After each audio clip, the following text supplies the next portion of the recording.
Bonjour à tous et à toutes. Aujourd'hui, je veux vous parler de la performance et aussi de la culpabilité, communément appelées des puits sans fond. Je vais vous expliquer.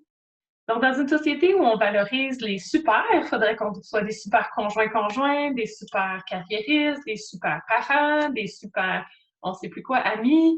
Mais à un moment donné, on n'est pas des super-héros, puis ça se peut qu'on manque des ressources, puis qu'on se mette beaucoup de pression pour tout faire, puis être très insatisfait de soi-même, surtout dans une période de crise comme celle-ci.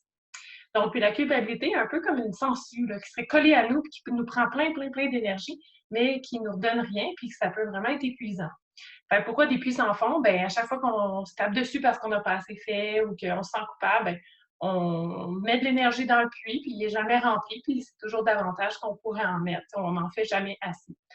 Des petites stratégies pour contrer ce style de pensée-là, puis cette dévalorisation personnelle, ça serait au niveau de la théorie du compte en banque énergétique.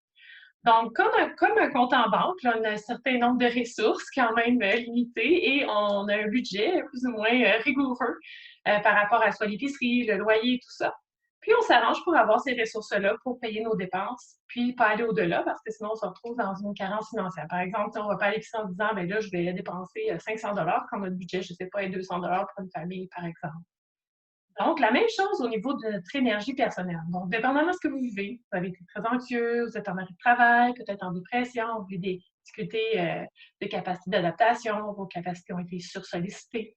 Et là, on a moins d'énergie qu'on avait d'habitude. Fait qu'on évalue le niveau d'énergie qu'on a. Par exemple, le matin, on pourrait se lever en disant, bien, il me semble que j'ai moins bien dormi, donc là, j'étais à 70 en partant. Donc, ça veut dire qu'on ne peut pas se demander d'être à 100 puis d'être pleinement efficient dans toutes les différentes choses qu'on doit faire. Fait qu'il va falloir prioriser en fonction du nombre d'énergie des choses qu'on a à faire. Puis admettre que non, on ne pourra pas tout faire.